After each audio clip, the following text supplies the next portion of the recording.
I was wondering if you'd lost your voice. I mean, Taylor Swift and Glastonbury in 1 week is a lot. It is a lot. Yeah, a lot of singing, a lot of yelling, but oh my goodness, yeah, it's been Is it because I said to you last week, get a life? You were like, well, I was like, what's going on in your life? And you're like, nothing. Maybe I need to do something. Then all of a sudden she's like, booked tickets to Glastonbury on her way to Taylor Swift. Like, maybe it was. Maybe I was just a little bit of like subconscious. God, I actually need to have a life. No, yeah. but definitely have lost my voice a little bit, but totally worth What it. was it like? Because this was the first time you've ever been to Glastonbury. Yeah, it and I was. haven't even talked to you since then. So I want an update. Yeah, got back yesterday. My body is very tired. Walked 40,000 steps in one day. Like, Oh my God. but it doesn't feel like you are. Like, you're walking around a lot, but you're also dancing and all that. But it was insane. Like, I can't even Really? describe it. It's not even a festival. It's like the biggest food market, the biggest circus shows, the biggest playgrounds. There's like massage parlors, there's chiropractors, there's over 800 vendors selling things and food. Honestly, it's just the scale of it is insane. So it didn't feel like you were at Rhythm and Vines. No, absolutely not. It's like if you can picture Rhythm and Vines on steroids, but also everyone stays like the accommodation is all on site. Do you know what I mean? So there's like a sea of tents, a sea of cars, a sea of camper vans. I reckon it would. Do you think I'd find it overwhelming? No, I thought that too. And the thing is that at each stage, everyone's got so much space. Do you know what I mean? Like you've got space to dance, you've got space to escape if you need to, go to the toilet, go get a drink. Like there's flags everywhere. So you're like, cool, meet you back by this flag. And Was everyone drunk and high? Like, what was the level of? there's like kids, there's like deck chairs, they're sitting down on deck chairs to watch Coldplay. Like you've got picnic rugs, you've got, yeah, I can't describe it. I guess up the front people would be like quite drunk and high and just partying and probably being there all night. But I mean, I left at midnight both nights and then the third night at like 1 a.m. So maybe it got a bit bad, later on. It does go to about 6 a.m. I think each day. Does it? Holy shit! So it is like an all day, all night festival. Yeah, and you like live on site. Well, most people do camp. We didn't camp on site because I was very last minute in getting my shit sorted. But most people, so you like enter Glastonbury Festival and you stay there for 4 or 5 days, whereas we were coming in and out each day because we were staying off site. But it's actually the most densely populated place on earth over those 3 and 4 days. Nah. I know. I reckon I would be meltdown But there's central. so much space. Like you can go up onto the hill and watch the sunset. You can, there's so much space for you to walk So around. it's not like being in a festival. It's like being in a man-made city. It's like a little village, yeah. And there's like, honestly, you would love it. There was places I was like, oh, Soph would love this. Like, Cute. Yeah. Vic. yeah. And so, okay, because wait, actually, first off, I need to know, how was Dua Lipa? Oh, I have the biggest girl crush. She's so sexy. Honestly, I felt like I was trying to dance like her in the crowd. I was like, oh, Vic, don't. You're not nearly as hot as she is. But yeah, she was insane. And she was like, this has always been a dream of mine to play at Glastonbury. And I think a lot of the artists, it's like they don't get paid much. They only get paid like £200,000. So it's not that they do it for the money. They do it for, I think, the like status or, it's always been kind of a pinnacle of their career, that kind of thing. And the Sugar Babes, oh gosh, it was a blast from the past. Oh. I saw Avril Lavigne and I was like, hilarious. Yeah, I was gutted to miss Shania Twain, but that was all right. Oh my God. Why did you miss her? Where were you? She was on Sunday and we'd come home. So, yeah. Oh. So you went, did you just do three days? Yeah, Thursday, Friday, Saturday. I don't think I could do more than that. Yeah. I think that's perfect. Yeah. But did you know, so ticket prices are £355 this year. And the festival started in 1970 and they were £1 in 1970. No. Yeah. So Who was playing though? The person that like organised its dad on the drums? Like Probably. what? Who would be paying £1? yeah, and you wouldn't have to pay for security, toilets, anything like that because there wouldn't have been 300,000 people going. That's crazy though that like quickly it's grown to be what it is, because that wasn't that long ago. No. So if they had been adjusted for inflation, we'd be paying £13 £8.30. Instead, you paid nearly 1,000 New Zealand dollars. I know. Worth it. Worth every penny. Do you think it was because you last minute though, like obviously you didn't buy your ticket till like the week before or your accommodation? Did it make it all way more expensive? No, like the ticket price was still the same. The accommodation price was still the same. Yes, I probably could have hunted around and got a better deal if I had a bit more time, like actually done some research, but I was kind of stressing out that I wouldn't even have anywhere to stay. But no, I mean, the price is the price for a ticket. Do you know what I mean? It's not like it gets more expensive closer to the time like other festival tickets. That's good though. I hate how that happens with all tickets. And our taxi driver, bless his heart, he lives in Glastonbury, the town, and he was like, yeah, we all get free tickets as part of it. Like, for putting up with having the festival on in our town, they all give us free tickets. I was like, oh. He's like, but I've never been. I was like, oh, okay. What is wrong with him? I know.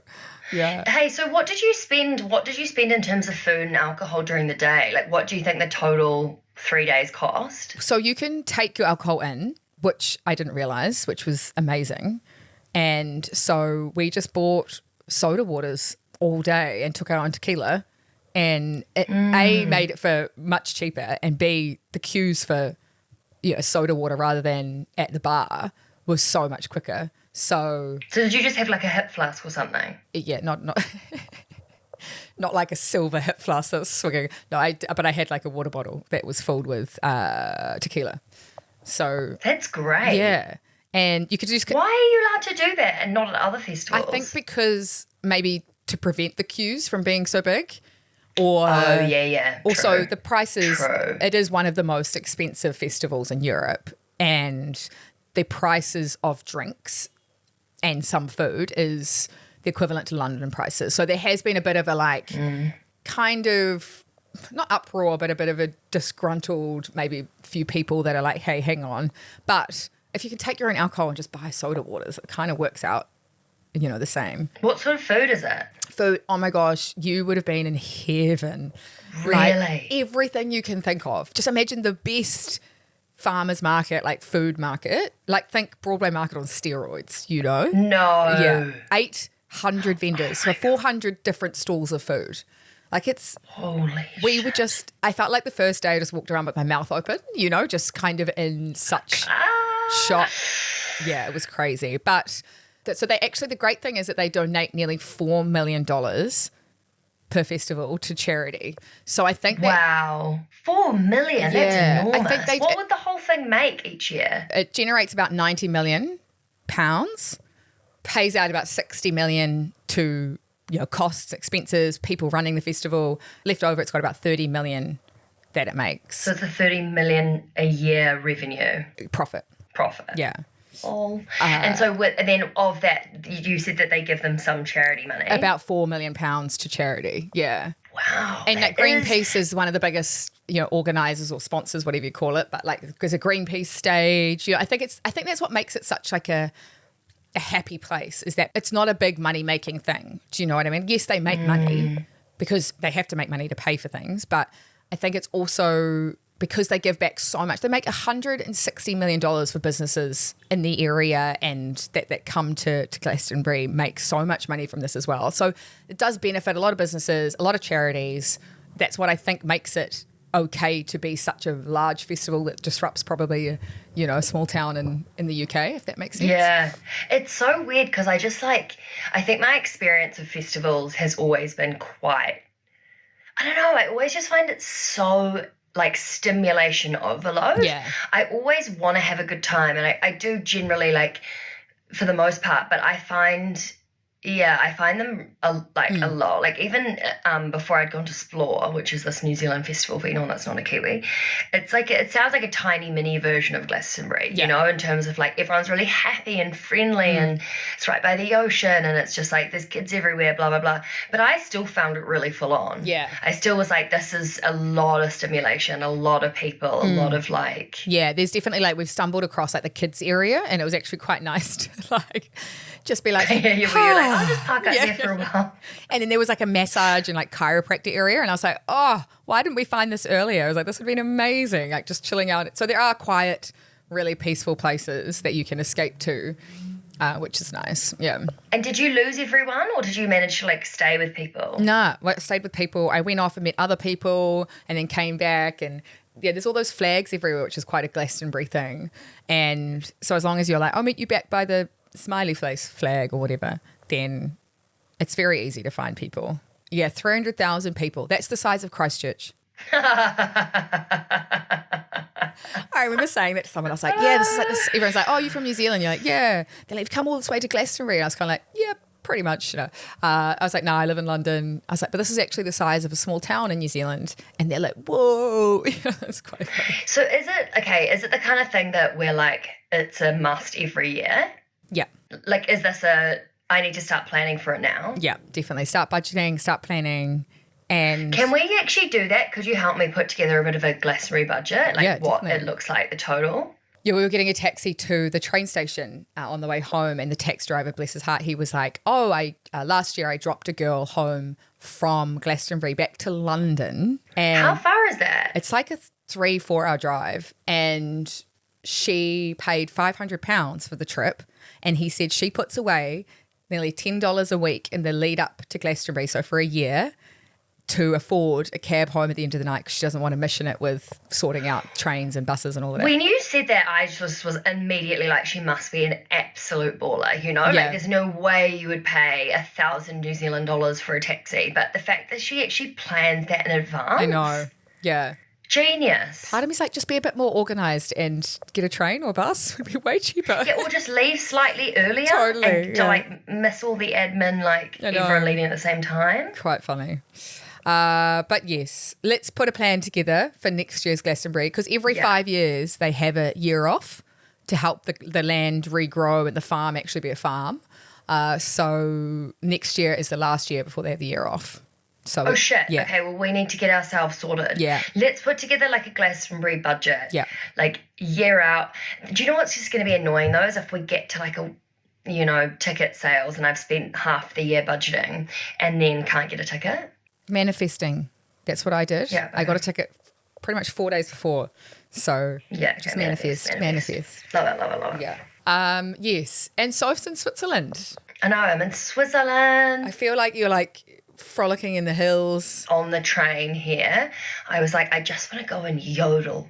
I just want to yodel in the mountains. Like I actually am with one of my like fittest friends, and she was like, let's just go for a bike ride. We're going to go for a bike ride up a mountain. And I was like, yeah, cool. And we went and hired bikes, and she was like, you might want to get an e-bike. And I was like, okay, got an e-bike. We went up the steepest. Honestly, walking up it, I wouldn't have been able to walk up it. Thank God I was on an e-bike. I was on like turbo plus. And she was on like a normal bike. It was outrageous. So fun though. Love that. So much fun. It looks beautiful. It's a really very wholesome place. And the place we're staying at is absolutely gorgeous. It's like a family friend of my friends, and there's like a massive sauna in the house. They've got like 8 bedrooms. Like the design and the interior is like absolutely beautiful, like the most amazing house I've ever been in. It is like, it's actually given me goals in terms of saving. Like if I could ever one day have a house like this, oh my God. You're going to be saving for a lot, babe. You've got Glastonbury, you've got a Swiss house. Swiss house. Have you been eating lots of chocolate? No, but yeah. Oh. I've been having their Lindt. Is Lindt from here? Because there's shitloads of it in the drawer. I've just been helping myself, which is probably not all good, but it's someone else's house. But anyway, I've had the most amazing time, and I think it's like quite similar to New Zealand, actually, Switzerland. People like, say that. Beautiful hills, like incredible. It's also just made me realise how unfit I am. Like she was even like, let's just stroll up the hill for a coffee, and it was like to Alpenrosely, which is this like little cafe at the top of another hill. She's like, we'll just wander up. And I had to keep stopping and pretending to take photos because I was so tired that I just needed to like... I love that. Like, oh, should we stop at this Right? view? It was like, oh, just one second, I'll just get one more photo, one more video. And I was like... I also felt so embarrassing. old, like dancing at Glastonbury. I was like, my back. Like, remember us at Taylor Swift and we were like crouching down. I was like, my back, my knees. And then even walking up the stairs this morning, and I was just like, oh my God, my legs. Like, it's definitely, I need a full body massage. Would be quite nice. Well, okay. I think let's talk about the market. Yes. What's been happening in the world and business? I mean, have you even looked it up? You've been Of partying course. up a storm. I wouldn't be surprised if you were like, got nothing. No, I did a pre-prep actually before Glastonbury. She's good. But I thought it was a really good time to check in. So it is the beginning of July. So we've had one half of the year. So I thought it was a good time to like check in and be like, okay, what have the stock markets done? So the S&P 500, which is the top 500 companies in the US, that's up 15% this year. So Yes. yeah. So This is great news. That's great news, yeah. And just like to put that in perspective, New Zealand, the New Zealand stock market, so the NZX 50, what? it's up 0.5%. Oh God! See, why would you invest in the S&P 500? You mean, It's like, why would you not? I mean, sorry, Yeah. why would you invest in the New Zealand Stock Exchange? Yeah. Like, but it does worry me because it is like the empty restaurant analogy, you know? Like if people aren't going to eat in the empty restaurant, it's never going to get Yeah. off the ground. And this is mainly due to like Nvidia and Apple and all those companies that have done really well. And that's why the S&P 500 has done so well. But this is kind of coming back to the conversations we've had a few weeks ago around like IPOs and why stock exchanges are really keen to get good companies to list on their exchanges because, like you say, it kind of does fuel that, I guess, herd mentality of like, okay, cool, the S&P 500 is doing really well. I want to list on that stock exchange. Then you get all these companies listing on the stock exchange and it does better and better. And so it's kind of this like cycle, this like network effect. Whereas, yeah, if I was a company wanting to list and I had operations, say, in the US and New Zealand, I wouldn't be listing on the New Zealand Stock Exchange. Shh, there's lots You of know? New Zealanders listening. Sorry.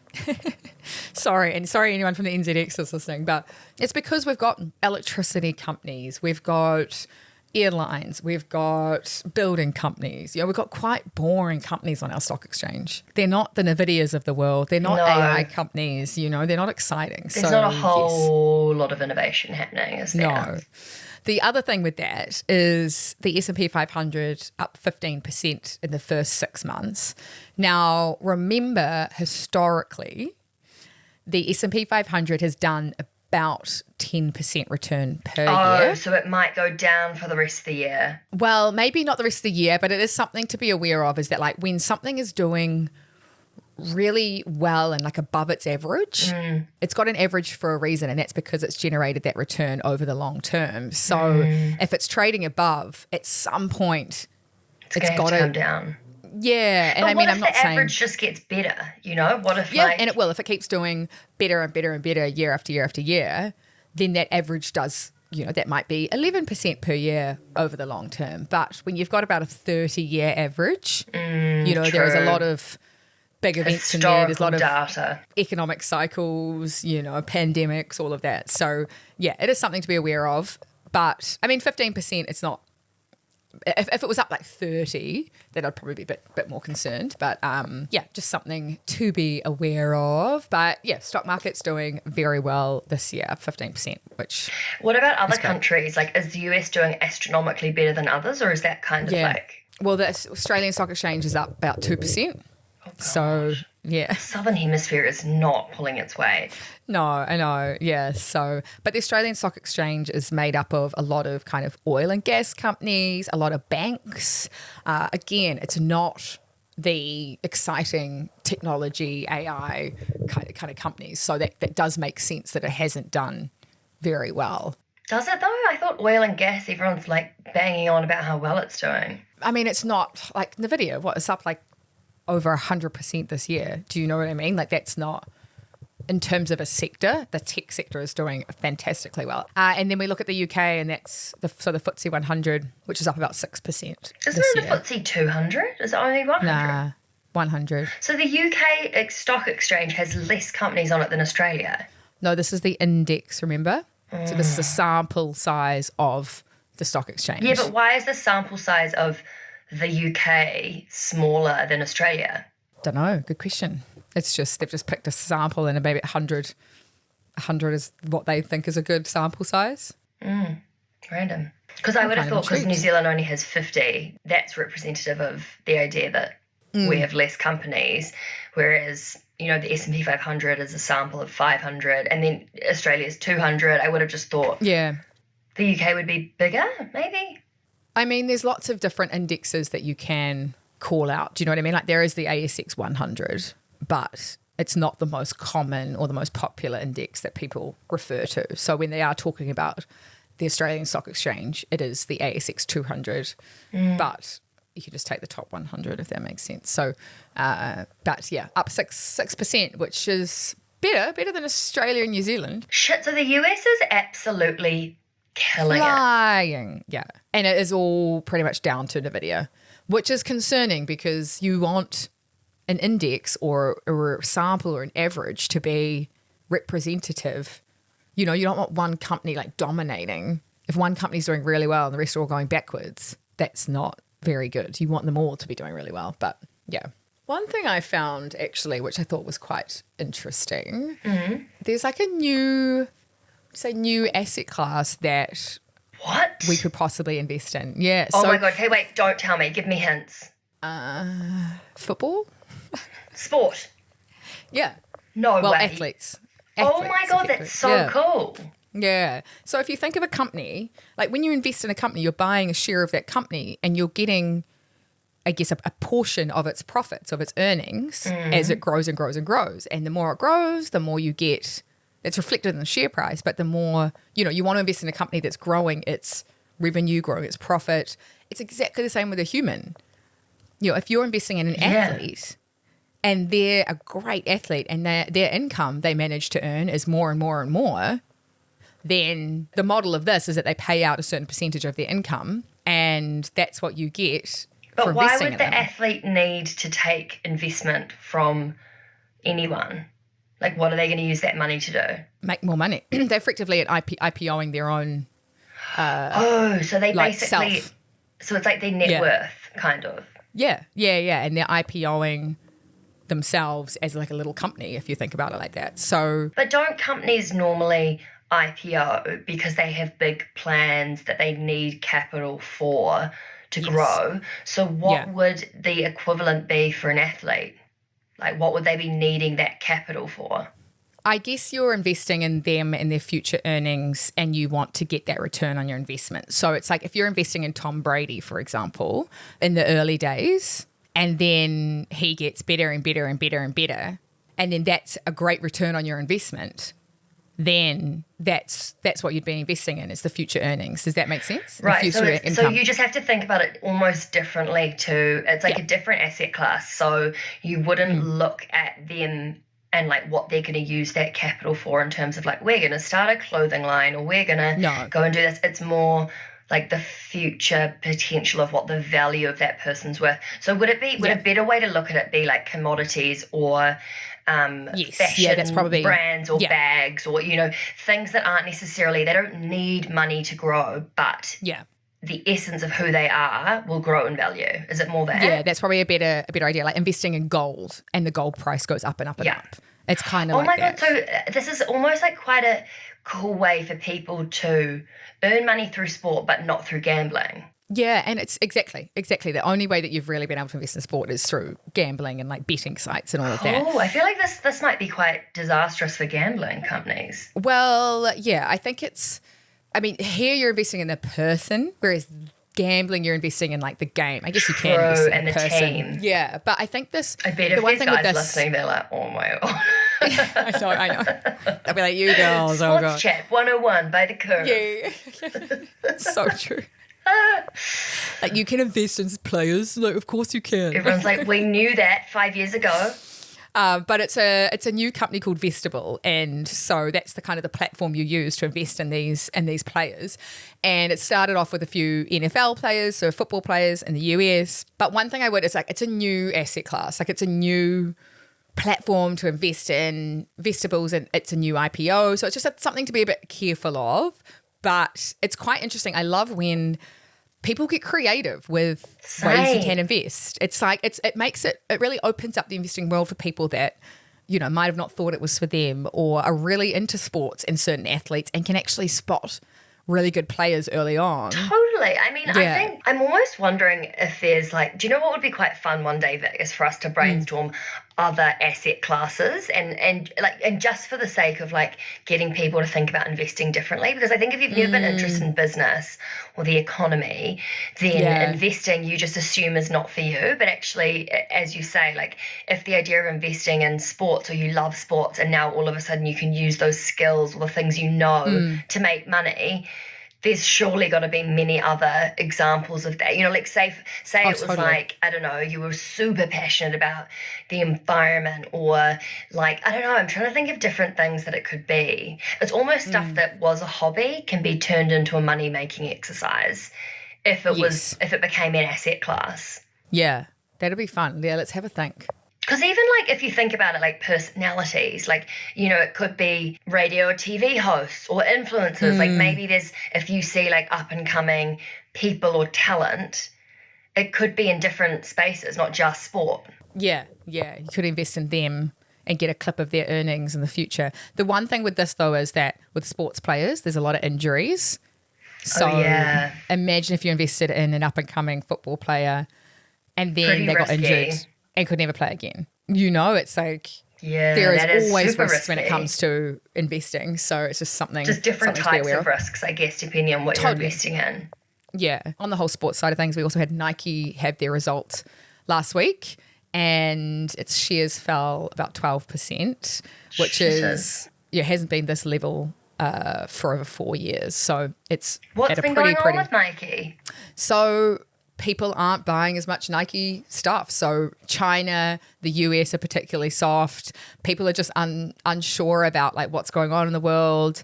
There's probably a bit of cost of living crisis in there as well. And yeah, it's the CEO is getting a bit of backlash now because they're like, come on, this is a great business. You haven't done a good job. He's been in there since 2020.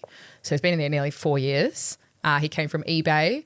And, you know, the fact that the share price is now back to where it was 4 years ago, it's like for a CEO, when you came in, you haven't moved the share price at all now because it's gone up and then come back down. I feel sorry for him with the stress but wouldn't you be so stressed out if Oh, totally. And he's obviously trying, you know, like you would have been let go of if you were really, really shit. But this comes back to the whole thing around the shareholders choose the board of directors, which choose the CEO. So if the shareholders are sitting there unhappy, then the board of directors have to do something about it and replace the CEO. So it's kind of, if the share price doesn't do well while you're CEO, your time is ticking. But it's so stupid because it's not like it's just him that's running that company. There will be But he's the head. Thousands. He's hiring and firing the people below him. So if he's not bringing in good talent to do a good job of running the business. Just trying to shift the blame. I'm like, I can't even imagine the stress. Yeah. But also New Balance and Hoka. I don't even know if that's how you say it. Hoka? H-O-K-K-A? No, H-O-K-A. The shoe brand. Oh, yeah, I have seen them actually. Yeah, I've seen them everywhere. They're doing really well. And so that Hoka, I'm probably saying it really wrong. People are probably listening being like, oh God, it's Hoka or something. Hoka and New Balance are taking share off Nike. So that's also impacting them, which is... That doesn't surprise me actually. You know, when I was in... I flew into Zurich before I came here and I'd forgotten my running shoes. Of course I did. I washed them and then put them out to dry and fully forgot to pack them. I was like, no. And I was obviously coming for, you know, a weekend with my Sporty Spice friends. So I was like, I really need to get some running shoes.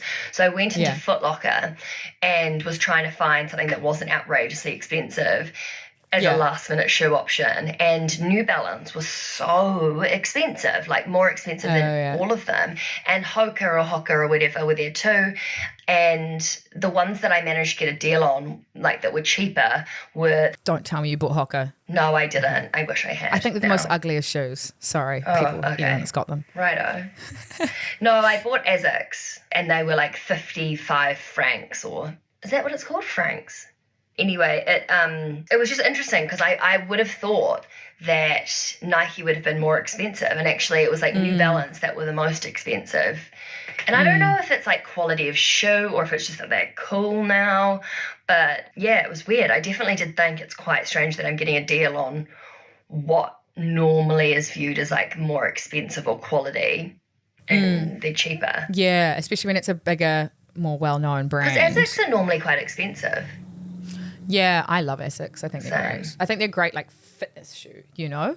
Like style shoe might be Nike, Adidas, that kind of thing. But I think for like running, I find Asics. New Balance, also, I would have thought it was more fashion. I didn't even think it was particularly good at New sports Balance stuff. kind of remind me of like Steve Jobs. You know, that you wear them with jeans, that kind of thing. I don't think Steve Jobs has got that good of fashion. Let's not give him that. But anyway, so Hoka is actually part of a public company. So, and it's called Deckers Outdoor, and it's done nearly 44% this year. So What? Yeah, so it's quite interesting to see the difference in share price between Nike and Decker, which owns Hoka. Yeah. Why are they so ugly, Hokas? What do they look like? I just feel like everyone's like, oh, but they're so comfy and they're so functional. And I'm like, yeah, but Have you tried one on? No, I don't even want to. You'd be a convert, I reckon, if you tried them. Yeah. It's like a croc. If you just slid your foot in, I think you'd be like, I get it. Yeah. Anyway, no, not for me. Not for you. Not for me. And lastly, so I always get asked, when is a good time to sell, or when should you stop adding to an investment if the share price is falling and falling and falling? And it is a really good question. And the annoying answer is that it totally depends. I think if the whole market, so say the whole stock market is falling, and so the company that you own and the share price that you're seeing on the screen is also falling, then that's probably not a time to sell because everything's kind of falling at the same time. And so I guess an example of that, Vic, would be COVID, right? Like everything's falling. It's not because there's a problem with the company necessarily or the CEO or their earnings. It's the fact that the entire stock market is doing badly. And that's why when you look at the average or what, say, the S&P 500 have done the first half of this year, say 15%. Is that right, what you said? Yes, yeah. So then if you have a company in the S&P 500 that's done minus 10%, that's where it's like, okay, well, compared to everyone else, this is doing badly. So it's not just like a collective loss. And also, it's over the long term. If it's just 1 year, even if it's 2 years, but if you're getting to like 5, 6, 7 years and it hasn't done well, then maybe that's a time to be like, okay, I'm going to find something else to invest in and not keep adding to this investment. But only if it's done badly and the market's doing well. But a great example of this is, and a friend of mine, she, bless her heart, she bought this stock and she didn't know anything about it. And she asked me, she was like, hey, Vic, what do you think of Rivian? And so this is an EV, electric vehicle car manufacturer. It's an American EV company. And Amazon owns a large stake. So they're the largest shareholder. They own 20%. And anyway, it IPO'd at $130 2.5 years ago. I'm scared. Did it do really bad? It's now down to $12. Oh. And so $130 to $12. And she has been asking me, like, Vic, at what point do I sell? Like, when should I stop adding to it? And I'm like, look, it's only been 2.5 years. The fact that Amazon owns a large percentage, like there are a few good things in there. But you do get to a point where you're like, okay, if there's something else that you're really excited about, maybe put your money into that. But don't sell Rivian, that kind of thing. But anyway, last week, VW announced a JV, so a joint venture with them. Yeah. And they've invested $5 billion into this company. They've given it a lifeline, effectively. It was just like, had so many challenges, was really struggling. And then you've got the savior of Volkswagen announced that it's going to invest $5 billion into it. And the share price went up 50%. How much would you have made? Well, so it's only gone up. So it's gone from $12 to like just, it's not even $20. So it's not back to nearly where it was at 130. But so it's still she's well seen a bit below. of like life at the end of the tunnel, or like exactly. It's had a bit of an injection of life. Exactly. And this is why I was kind of rounding out this conversation. It's like you never know what's around the corner in terms of, a company investing in it, a company buying it, it launching a new product that's really great, or regulation that's going to be in its favor. Like there's so many things that you can't predict. So this is why it's kind of like, if you think it's in the EV space, it's got Amazon as a largest shareholder. It's got a lot of things going for it, but it has gone from 130 to 12. So I can totally see how people would be like, okay. Did she invest when it was at 130? I think it was pretty up there. Yeah. Damn. She's been in it a while. So, yeah, it just goes to show, there are things that can literally come out of the woodwork and increase the share price for 50%. But yeah, it was just a thing. It was just an example of when people are like, oh, should I sell? If you'd sold and you'd crystallized your losses, which means, you'd actually, because those losses aren't actually losses until you sell. So Yeah. the share price has gone from 130 to 12. It's only on the screen. Like there is a case where it could go back up to 130. It might take a couple of years, but it could get back I think there. it also comes up to it's your own personal, like, how's it affecting you mentally?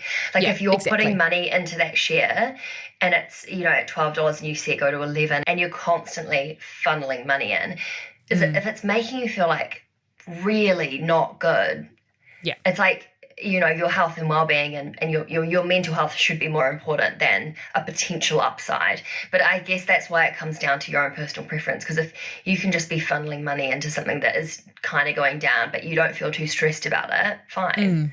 Yeah. But if And you're if you're biting all your nails off and Yeah. not sleeping because you're stressed, then maybe it's a sell. And if this was like one of 10 companies you owned, or you had, maybe 80% of your money in the S&P 500 and then 20% in a few other companies, and Rivian was one of them, the majority of your portfolio would be up 15% because that's what the index has done. And this one, but it's only a small amount, would be down quite a lot, but it wouldn't be as impactful. So this is a great example of why diversify. I also think purchasing something like this, by the way, this is not advice to buy or sell, but, it's also a good example to think if it's done super well in the past, if you believe in the company, you're like, oh, Amazon owns heaps and now they're doing this joint venture and it's only $20 now. Maybe I'll put a little bit in and if it goes up, amazing. It's like there's so many different ways that you can think about investments. And I guess 100%. I might look at that and think it's a great idea, and you might be like, oh, no, would way rather put my money here. But it's just... And maybe it's spreading it around if you're like really... Exactly. All part of the game. Hey, Vic, we have had a very long episode. Yes, and I have to go to my Botox appointment, which is a dire need after the last weekend I've had. So Can I just say I rate that you've just totally admitted that? How much do you spend on Botox? How much is it? Oh, you don't want to know. No, I kind of do. £350. This is the cost of aging. I think I'm going to do an episode on the cost of aging. Yes, great idea. Honestly, the older I get, the more expensive my healthcare, would you call it Botox? Yeah, healthcare? and big tax. Like, it's crazy that we get paid less, but we spend so much more on how we look. It's fabulous. And yes, it's an individual decision and choice. I get that. Like, a lot of people would be like, just age gracefully. But for my own confidence and self-esteem, and after a 3-day partying weekend, I need a hell of a lot of Botox. So, yeah. Oh, my gosh. I'm going to be like, just do my whole body, please. Yes. Okay. Hey, well, good luck out there. Hopefully there's no bruising. And I will see you when I'm back from Switzerland. Yeah. Enjoy yodeling. Danke. Bye.